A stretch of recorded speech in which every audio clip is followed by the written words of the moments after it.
regulation and why we have various changes in blood pressure. So we've got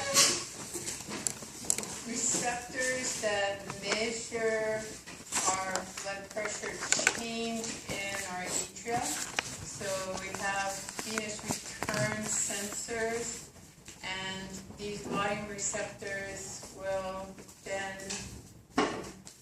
change the volume that goes into the ventricle, and if more blood goes into the ventricle, more blood comes out of the ventricle. So increased venous return, essentially. Also up in our brain, we're looking at the osmolality of the blood that's going past the brainstem and also through the hypothalamus. And hypothalamus, you remember, paraventricular supraoptic nuclei are making the arginine vasopressin or EDH. So if our osmolarity goes down, then the brain assumes, okay, then there must be a blood pressure problem. They're not directly looking at pressure, but since sodium and water are together in the extracellular fluid, if the sodium concentrations are deficient, then there must also be a water problem too. So send out the ADH to the kidneys to reabsorb water. And then if there is really truly a sodium problem, the kidneys will have sent out renin, which will activate the angiotensin-aldosterone system. And aldosterone will get the sodium back from whatever's been filtering. So hypothalamus will also get stimulated by the renin-angiotensin-aldosterone system, but it also is looking at sodium concentrations for itself. Behaviors, emotions. You get mad and your blood pressure goes up. You get scared and you're passed out. Why? Because your blood pressure suddenly drops. And so we'll be talking about this type of response that's called a vasovagal response, where blood vessels suddenly all dilate, your blood pressure drops, and you pass out, or you get really lightheaded and dizzy and go have to lie down. Also temperature. Hypothalamus is looking at temperature. If your temperature is going up, then you're going to want to be cooling your blood down. How do you cool it? You send it out to the skin, vasodilate, and let the heat conduct the wave. And you also increase sweating, and you then can transfer heat to the sweat. And then you have evaporative heat loss, conductive heat loss as well. If you have a stimulus of your hypothalamus that is from a pathogen, then when your temperature is starting to rise, you're going to reset your hypothalamic set point to a higher temperature.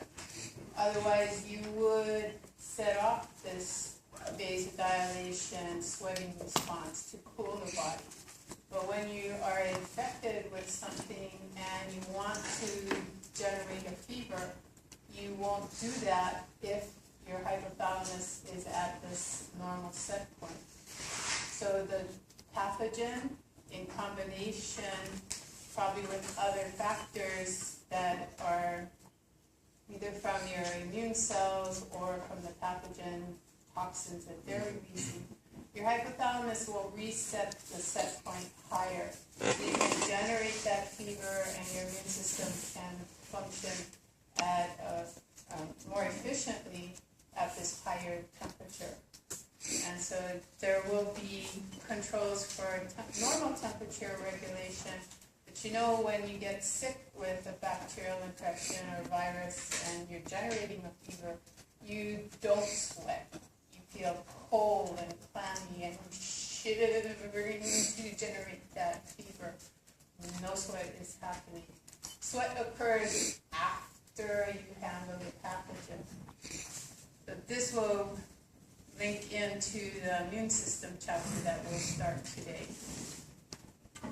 Vasoactive substances, we talked about nitric oxide as one vasoactive substance that will help with the dilation of blood vessels and dropping blood pressure.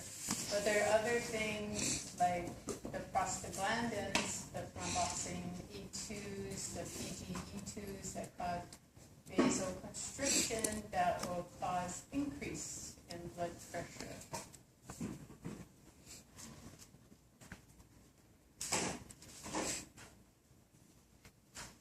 Hypertension is defined as when your blood pressure reaches 140 systolically or 90 diastolic. So the systolic pressure normal is 120.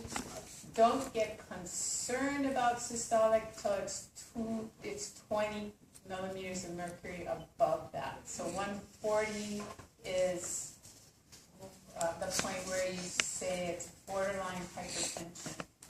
So you start to make notes about it in the chart. You start to monitor the blood pressure on a regular basis. Normal diastolic is 80, but you become concerned when the pressure gets up to 90. Just 10 millimeters of mercury increase. So actually the diastolic is more critical to watch than your systolic. You can get by with a higher systolic and not have detrimental effects. But a high diastolic pressure means the filling of the heart is working against a higher pressure. Therefore, it's likely that you're not going to fill the heart as much. If the pressure is high, then the blood has to try and enter against that higher pressure. Not going to be able to do so very efficiently. So the heart is probably going to operate deficient in volume. So it's more critical to monitor this diastolic with that 10-degree increase than it is for the systolic. Primary hypertension means there really is no cause that they can point to and say that's why you have hypertension. And most cases, 90% of all hypertension is that primary hypertension. No known cause, but something is messed up. Secondary means that you have some other disease occurring, something that you can point to and say that's the reason why the blood pressure is going up.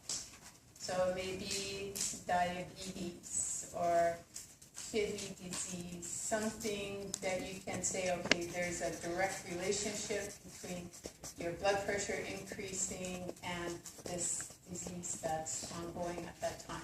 So about 10% of the people with hypertension know why, and the 90% really don't know why.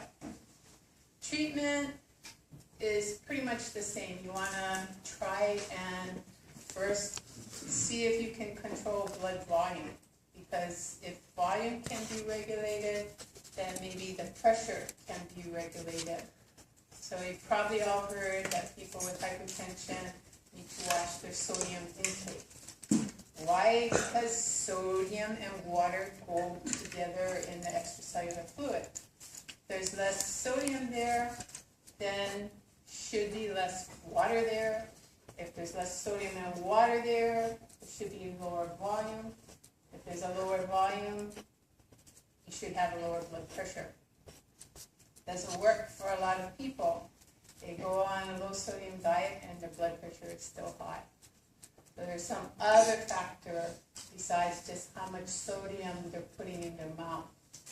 And so we'll be talking about that when we get into the kidney. The kidney and its monitoring of the sodium concentration can be cough and maybe maybe it's stimulating the renin-angiotensin-aldosterone system, and the kidneys are reabsorbing too much sodium. So not what you're putting in your mouth, but what your kidneys are taking back from what's filtered. That's going up, water's coming back, and the blood pressure remains high. Can be other factors as well. Okay, so hypotension is the opposite of hypertension. You might think, oh, that's a good thing, you have low blood pressure. Well, it's good if you can function with a low blood pressure. And some people do. Their blood pressure is not 120 over 80, it may be 110 over 50 or 110 over 60. Sometimes maybe even a little bit lower than 110.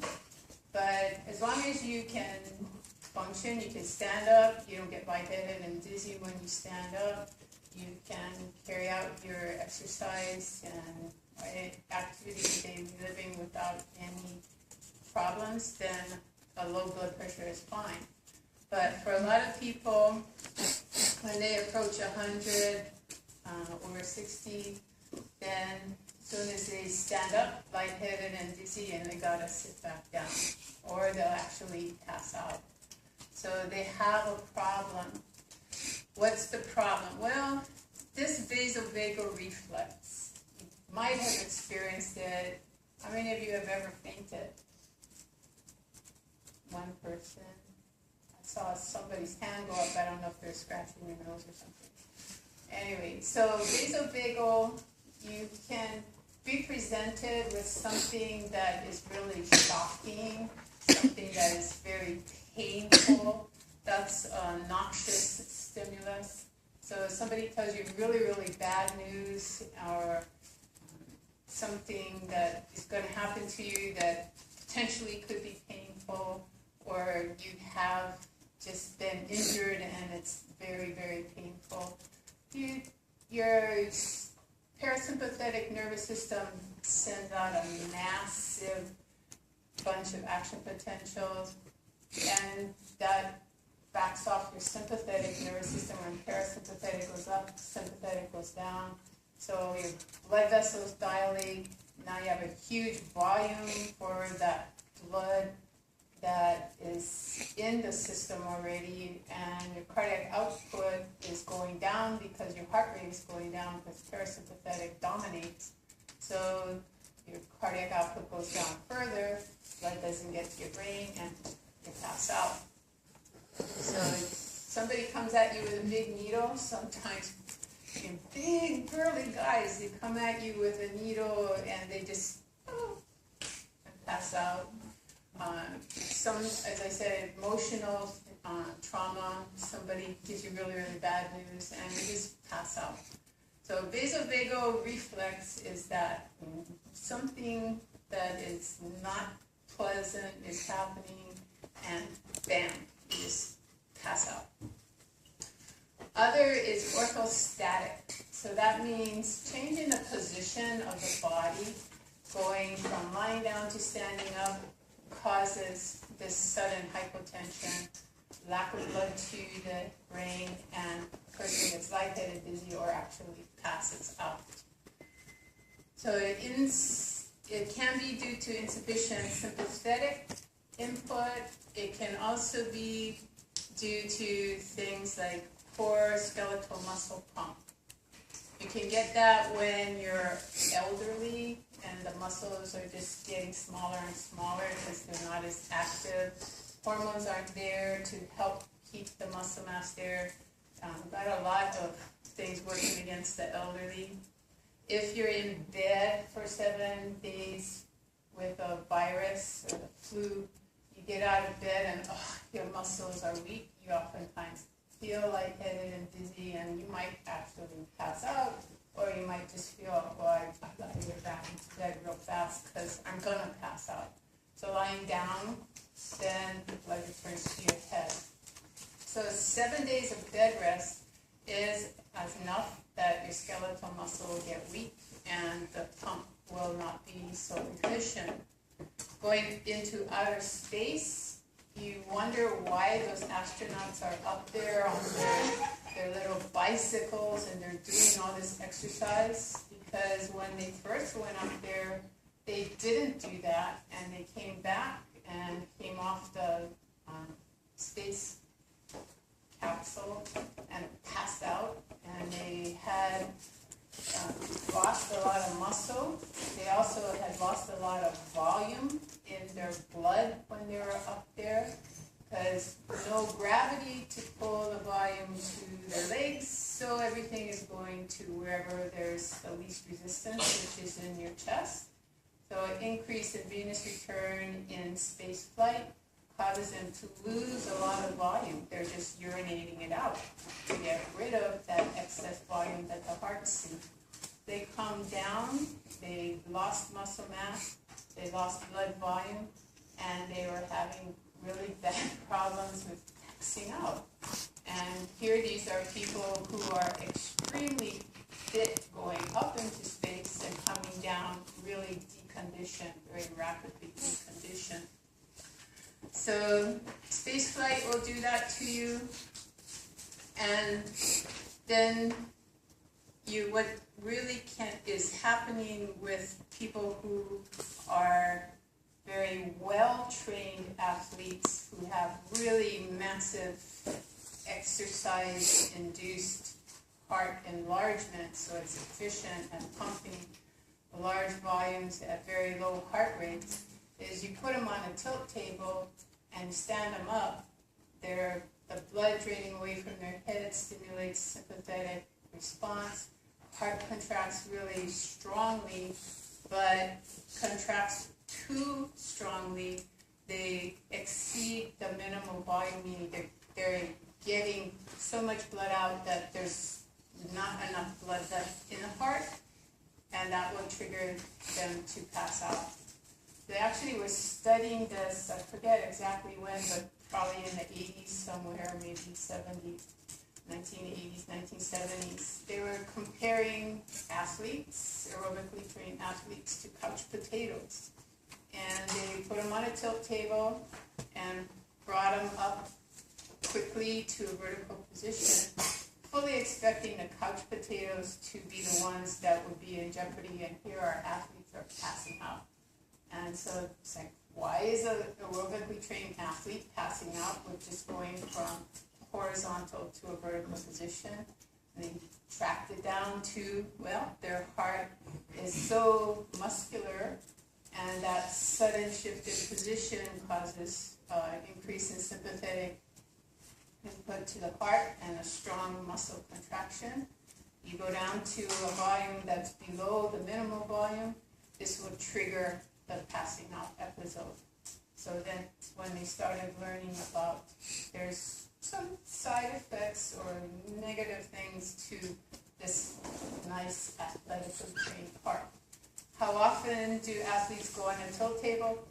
Not very often, so they're probably not going to have that as a daily problem, but maybe they're lying down and they, oh, I forgot something, and stand up suddenly, boom, they could pass out. It's not a problem unless you hit your head on something on the way down or the floor, but it could be a problem. Okay, circulatory shock. What is circulatory shock? This is where you have inadequate blood flow going to tissues. And then there's a lot of reasons for why you have this inadequate blood flow to the tissues. Could be you've hemorrhaged and lost a huge volume of blood. So car accident, some other type of accident where you've severed maybe an artery or maybe a vein, but you're not able to stop the bleeding for a while. Arteries, you bleed out faster because they're under pressure. So it could be hypovolemic shock, a loss of total blood volume, or it could be due to sweating too much and not rehydrating and just losing your plasma volume. That could be another type of hypovolemic shock. So either you're losing whole blood, leaking out of your vascular system, or you're leaking plasma out through your sweat glands and not rehydrating. Cardiogenic shock means the heart is not it's either not contracting, flat line, or it's contracting so erratically that it's not efficient in pumping the volume out, or it's contracting so rapidly that it's not efficient in filling, and therefore the volume can't go out. So your heart is failing to get the blood volume out that's necessary.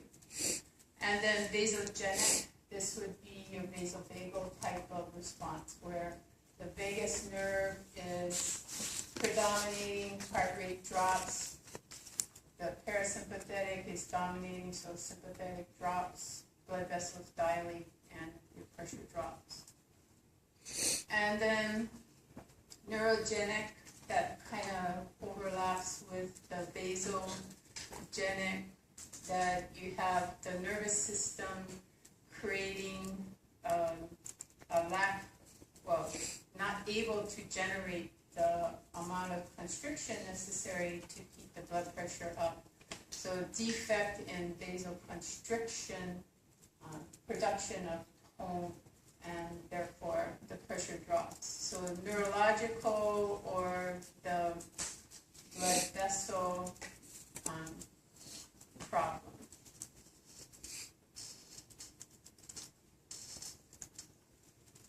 Okay, so reminder up here, you have constrictor problems, so total peripheral resistance is a factor.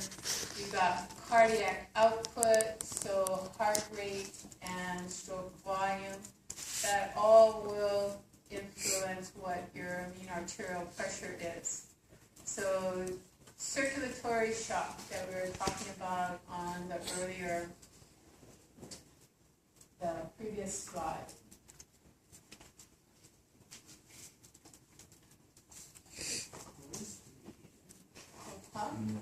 Mean arterial pressure.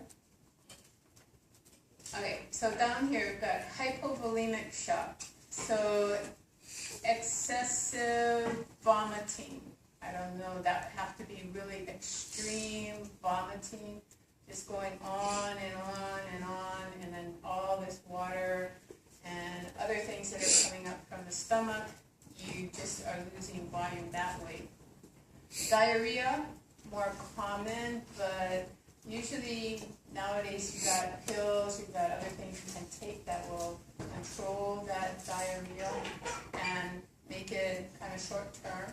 But with cholera and other things that can get into your intestines and cause water to leak out and not being reabsorbed, then you can have a lot of volume coming out the other end of your GI tract. Urinary losses, there's a condition called diabetes insipidus, not diabetes mellitus where the urine is sweet, but diabetes insipidus. Insipid means weak. When you call somebody insipid, you're implying that they have no personality and there's nothing there. It's really weak. Well, diabetes insipidus, your urine is weak. It's primarily water coming out. They may be urinating probably 20 liters a day. Yeah, that much. Just water. They're drinking constantly and urinating constantly. This is because they have no ADH, or the ADH is so minimal that it's not reabsorbing the water. So it's everything that is filtered is going on out. So urinary losses could be really high with that condition. How do you get that condition? Usually head trauma or some infection, something going on in the head that is interfering with ADH production or release. And then severe hemorrhage. You have cut a blood vessel and not able to release that, to stop that release of blood from your system. So whether you're losing just fluids, or primarily fluids via vomit or diarrhea, you're losing osmoles and things when you vomit and diarrhea, have diarrhea, but primarily water when you have diabetes insipidus. So loss of fluids from the plasma, some electrolytes as well. Here you're losing whole blood, whether it's whole blood or just fluids, your blood volume drops. Cardiac output goes down because venous return goes down. Your heart is probably beating faster to try and maintain that cardiac output. So heart rate is up, but stroke volume is down, so cardiac output is down, and it gets to a point where the blood pressure is below 100 systolically and 60 diastolically, and then you've got hypotension. If it gets below that, you've got circulatory shock. So weakened heart, just not able to pump efficiently, and then cardiac output will go down. We got vasogenic shock. We've got, that can be due to toxins that are in your system. Maybe an insect bit you and you're allergic to that insect, or you've got bacteria in your bloodstream and now you've got sepsis. So you've got septic shock, or you've got an allergic reaction causing histamine release and this massive vasodilation, then that could be a reason. Or neurogenic, your sympathetic nervous system is dialed back for some reason, and you've lost the ability to constrict your blood vessels. So either you can't constrict them, or something is present that's causing them to dilate, and this will cause the volume to go up, and normal cardiac output is not filling that now suddenly large volume, and so you've got a decrease in peripheral resistance, which means that your cardiac output better go up a whole lot, or your mean arterial pressure is going to go down. So if you've got massive vasodilation or lack of ability to contract and maximal dilation of your vascular system, then you're going to exceed what the cardiac output, your heart rate and stroke volume can do to counteract this lack of vascular tone. So circulatory shock will result.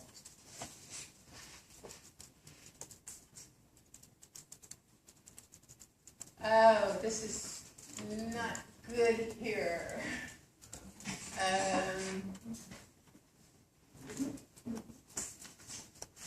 Okay, so you have compensations and you have consequences. So you've got the consequences: low blood volume, low venous return, low stroke, stroke volume, low cardiac output, low arterial pressure. All of those or one of those could lead to your body needing to make compensation. So compensations for lack of venous return, lack of stroke volume, cardiac output. You're going to have blood pressure dropping, so your sinuses are going to see that, your aortic sinus, your carotid sinus, firing to your brainstem. You should get compensatory response via the sympathetic nervous system. Increased heart rate, increased force of contraction. Don't know what good that picture's going to do for you, but good try. Anyway, so contractility of the heart goes up, stroke volume goes up. If stroke volume is going up, then cardiac output will go up. You can also have sympathetic increase your heart rate, and heart rate times stroke volume, cardiac output goes up. But so sympathetic input, activity to the heart and heart rate, you're dialing back on the parasympathetic. The sympathetic to the arterioles is causing vasoconstriction, which will increase peripheral resistance, will help to get the volume of your vascular system smaller so that you get more efficient blood volume to vascular volume ratio, and then blood pressure should be regulated. This vasoconstriction, increasing total peripheral resistance. Up here, vasoconstriction, blood flowing to your kidneys. Less is filtered, so the pressure is down, plus sodium water is down. The kidneys will say, okay, let's release renin, trigger the renin-angiotensin aldosterone system, which causes ADH to be released. Sodium, water, reabsorption, volume goes up. Returning volume to the vascular system instead of allowing it to go out in the urine. So then pressure should be going up. So all of these consequences ultimately are leading to baroreceptor response and blood pressure sensor responses. Take a look at it. It's a pretty good flow chart. It's just kind of, we had a better screen, we probably could see it more clearly. It's not large enough to really see very well here, but take a look at that. Okay, coronary vascular disease risk factors. What you can't control, you were born male and female, you can have a sex change operation, you can take hormones. It's not going to do much for your cardiovascular risks. So gender, the males tend to have 3 to 4 times greater chance for cardiovascular problems than females. However, females are catching up. And some of the reason for the numbers kind of equalizing is that a lot of the symptoms that doctors recognized as heart problems were male symptoms. Chest pain, radiating, pain down the left arm. Females don't tend to present with that, so they weren't diagnosed with heart problems. Now that they're getting better at recognizing female symptoms, then those numbers, female recognition on diagnosis is improving. After 55, females' estrogens crash. So estrogens affect on blood pressure and heart efficiency and vascular system. All of those beneficial effects of estrogen are now less, and so heart rate problems tend to increase. The older you get, part of that is gender related, but just as you age, there's more chance that the blood vessels are going to get stiffer, and you're going to have less ability to dilate and constrict, so blood pressure regulation is going to be altered.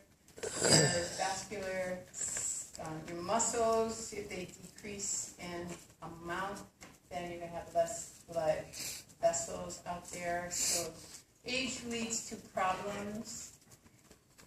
If you have one person in your family that has heart disease, that increases the likelihood that you will have heart disease. Doesn't mean you will have heart disease, but the more people in your family that have problems, the more likely you're going to have problems. So these things you can't control. You're born into your family. You can say, I'm going to be adopted into that family. It's not going to change your risks.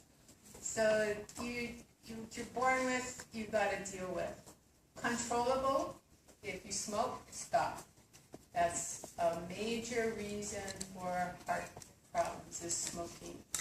If you are obese, If you're obese and healthy and exercising on a regular basis, and there are a lot of people statistically that are obese and are very healthy, then you probably are at low risk if you don't have these other non-controllable factors in place. If you're just obese, but you are physically active, you do aerobic exercises on a regular basis, that reduces your level of activity, of likelihood of getting cardiovascular disease. How about people who smoke and exercise?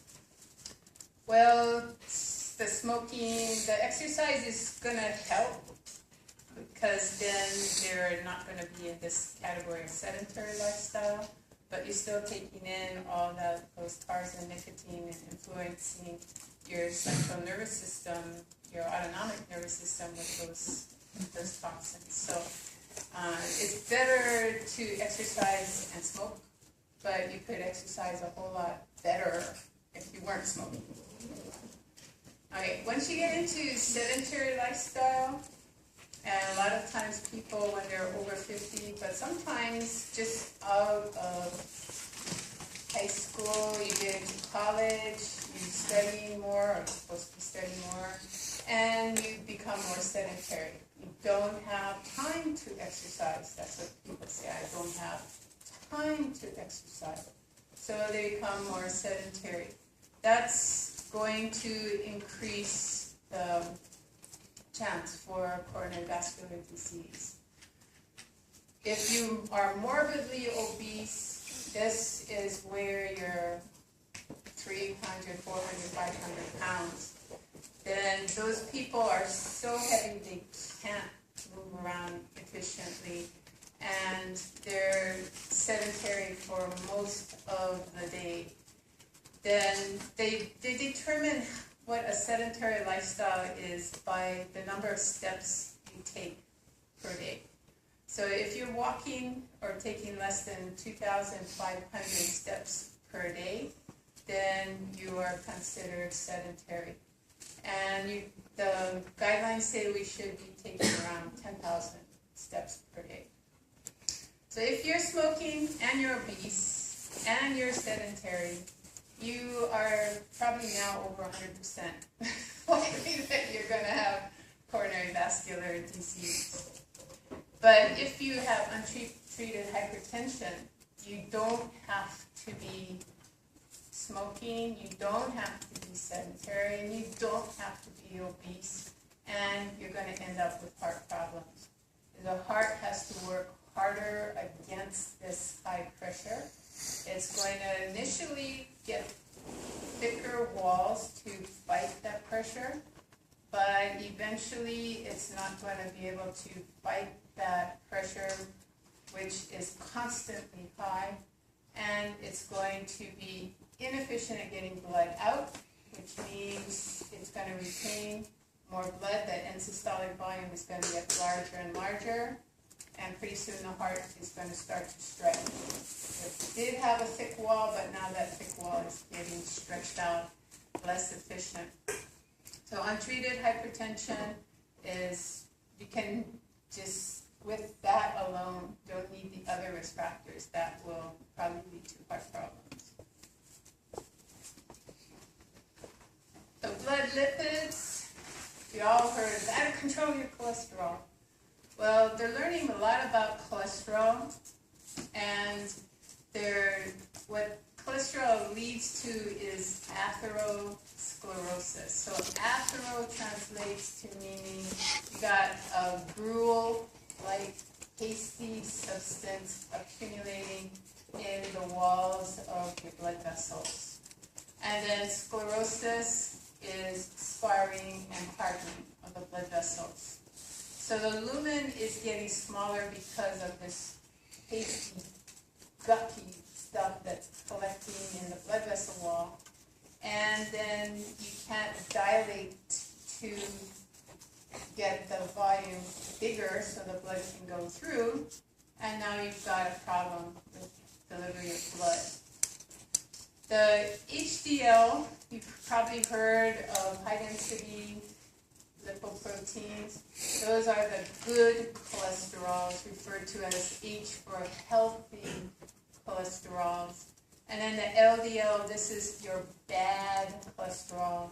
The L, they say, think of lethal. So the lethal cholesterol is what's going to kill you. So there are actually different ways of binding the cholesterol to these molecules. One has an apolipoprotein called A1, which tends to bind the cholesterol and bind it in the tissues and carry it back to the liver for reprocessing. LDL isn't operating from tissue to liver, it operates from liver to tissue. So it binds cholesterol to take cholesterol out to the tissues and deliver it there, where it's going to be used in your plasma membrane. Remember last semester, it's very important for the fluid mosaic model in your cell membranes. The ability for things to move in the plasma membrane is influenced by how much cholesterol is there. Too much is bad, too little is even worse. So, and then also for steroid hormone production in your endocrine system. So ApoB is what they said was the bad transport protein, the bad apolipoprotein. But then they also, so they said ApoA, which binds the cholesterol from the tissue and brings it back to the liver, is the house cleaner. So a healthy heart cleaning cholesterol transporter cleans out the tissue, the blood vessels, brings it back to the liver. The ApoB, which is your bad cholesterol, which is your lethal LDL, is what is causing the atherosclerosis. And they then said, well, we've got some people who statistically have very high LDL cholesterols and have no atherosclerosis, and when they die and we look at their blood vessels, they have no lipid deposition at all. And then we have these other people who have very low LDL-C, but have severe cholesterol problems, severe atherosclerosis, and when they die and you look at their blood vessels, they're just so occluded with this gruely, pasty stuff that's probably why they died. But when we run a blood test on them, they have low LDL-C. What is the problem here? They started looking at the LDL molecule more closely. And there's two types of LDL molecules. One that is referred to as the fluffy cholesterol, which is the lipoprotein is binding a lot of cholesterol, so the molecule is large and it looks fluffy because all these cholesterol molecules that are hanging off of it. It transports out to the tissues. It does not drop cholesterol along the way to cause atherosclerosis. Drops it off in the tissue where it can be utilized and then returns for more. So it's not a sloppy, messy cholesterol delivery system. If you run just a regular LDL test on these people, they test out, because of these large molecules, as having too much LDL in their system. But they don't lose the cholesterol along the way, they don't lose the lipids, they don't have the atherosclerosis. Other people, they have a small little transport protein that binds very little cholesterol, and as it's transporting it out to the tissue, it's losing cholesterol along the way. So it's getting deposited in the blood vessels. it is causing atherosclerosis. But when you run the regular test, they come out as low LDL. But they've got messy delivery system, which is promoting atherosclerosis. So they've devised a new test, although I've never seen it run in the diagnostic laboratory services, at least my doctor's never running that. And so it's available, and maybe if I had other risk factors for atherosclerosis, they would run that special test. But he constantly is saying your LDLs are high, and your HDLs are high. So the ratio of the two is fine. I'm at low risk for cardiovascular disease. So they do a ratio. If you've got good HDLs, even though your LDLs are high, they will say, okay, probably should be controlling your LDLs, but right now you're at low risk for cardiovascular disease. So we should ask for a fluffy test? You should, if you are at risk, if you have other problems, so if you have diabetes, definitely you should be asking for the fluffy test. I want to know if I have fluffy or small molecules. So they can run those tests. Probably it's more expensive to run it. So anyway, you need to know that difference, especially if you have a family who is known for coronary vascular disease and you have high LDLs. You probably do want to know if you have the fluffy cholesterol or the small cholesterol. If you're testing out as high LDLs, but you have the fluffy cholesterol, you still want to keep your HDLs as high as possible with exercise and good diet. And your LDLs, probably don't be too concerned about it because you can't do much about that anyway. The number of large fluffy molecules is not under your control. So you just maximize your HDLs and eat as good a diet as possible.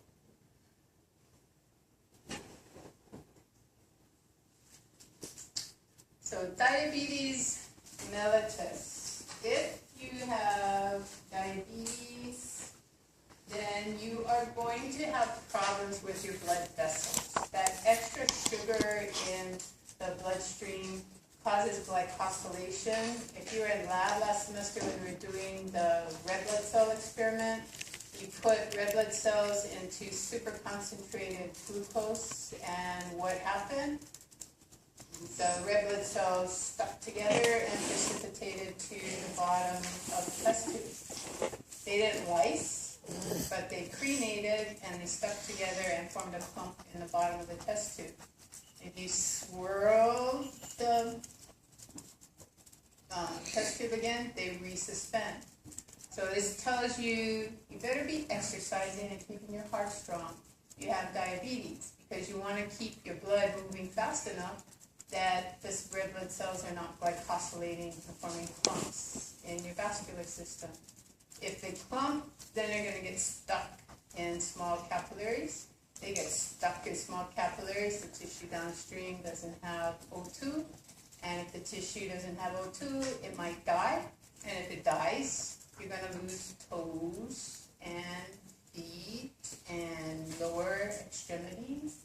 That's usually a sign of diabetes. When you see somebody with bilateral, meaning both side amputation, it could be something other than that, but most commonly it's diabetes that's causing that. They will put people on statins when they have diabetes. But if you're on the statin is supposed to lower your cholesterol. And they usually do have problems with cholesterol. But the statin just cuts down on the amount of LDL. It doesn't change the kind of LDL that you have. So it's going to cut down on the fluffy, and it's going to cut down on the small. But if the small is still there and dropping cholesterol as it goes out to the tissues, we're still going to get atherosclerosis, just not as fast. The fluffy, well, okay, that's, you have less of it. Maybe you're gonna have some other secondary effects of lack of cholesterol in your plasma membrane. And that's not to be sneezed at if you're not too old, but if you've been listening to the cholesterol medication stats and ads for the last 10 years, you've noticed that within the last 5 years, they're starting to say, if you have signs of muscle weakness and neurological problems, and if they just go on and on with all these things which are indicating that you have cellular problems due to lack of cholesterol in the membrane. So you have memory problems, you have neurologic problems, all these things. Okay. So lowering your LDLs, you get a false sense of security. Again, if you have diabetes, ask for the fluffy test. Because you want to know what kind of cholesterol you do have. Is it the kind that binds the cholesterol and transports it without being sloppy, or is it the sloppy transporter? So you don't want to give a person a heightened sense of being at risk because they have the large fluffy LDLs, but you don't want to give them a false sense of security either, because a lot of times if you have type 2 diabetes, why do you have type 2 diabetes? Often because you have obesity.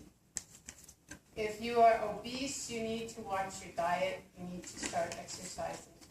If you don't have the hammer over the head saying you have high sloppy LDLs and you're at risk for atherosclerosis, a lot of people will say, yeah, maybe I have to watch my diet, but maybe I don't so much. I can have that fatty burger and fries, and 3 times a week, 3 to 5 times a week. So yeah, I'm watching my diet. Cut back from 7 to 3. Yeah, I'm watching my diet. But maybe you should just totally eliminate that. Okay, question. Quicker question, probably won't get a graph, but test your retention.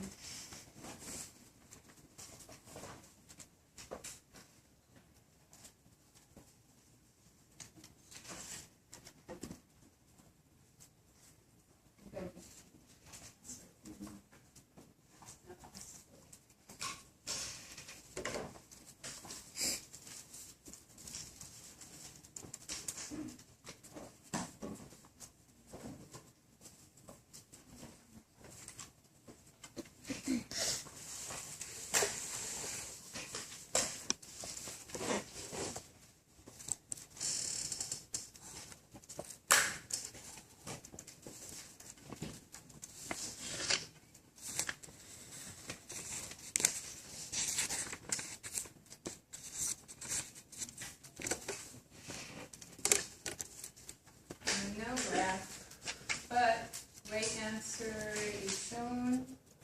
The right answer is artery and vein.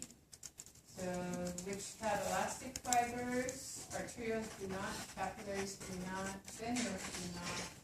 So venule and capillaries belong, only arteries and veins.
have venules communicating with arterioles with chemicals, which dilate the arteriole.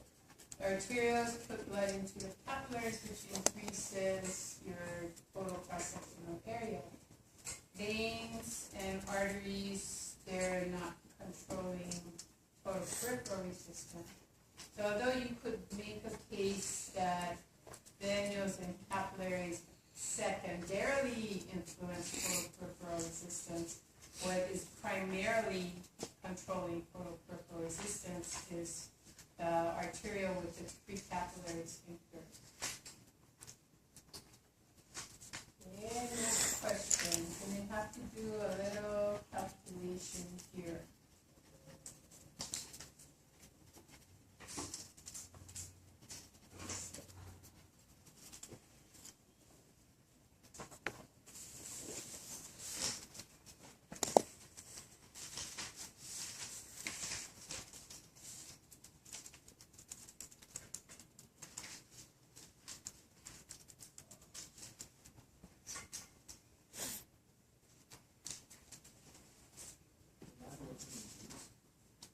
You have to use subject A.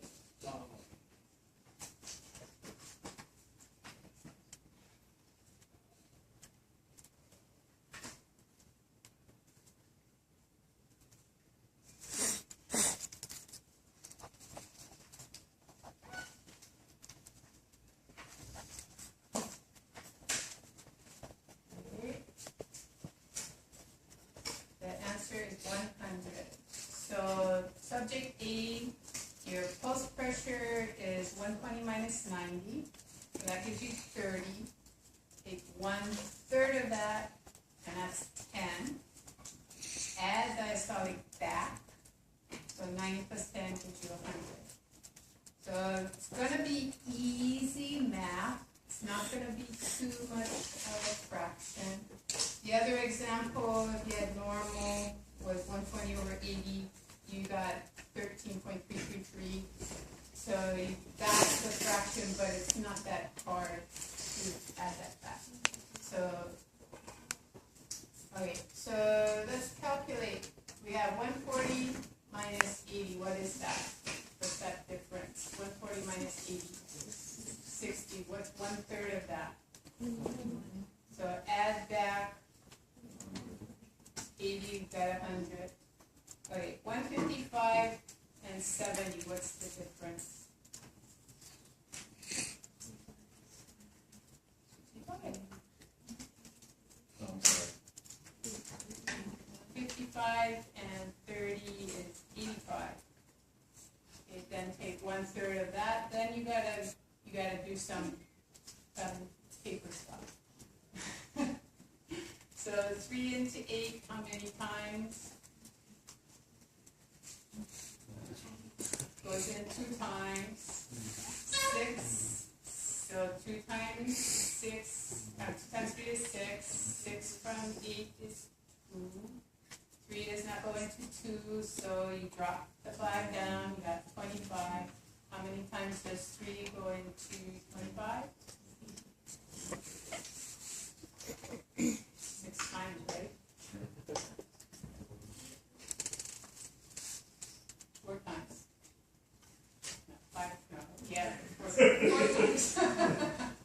6 goes into, 3 goes into, 3 goes into 25. Suddenly I got back to 6. Okay, so 3 goes into 25 8 times. And then you got 1 left over. And so then 3 goes into 10.3 times. 3 goes into 1.3 times. Then you have to add 70 back to that. So 18 plus 70 gives you arterial pressure of 88. So even if you screw up on the math, write everything down, and you can get that point back. Okay, which subject has the greatest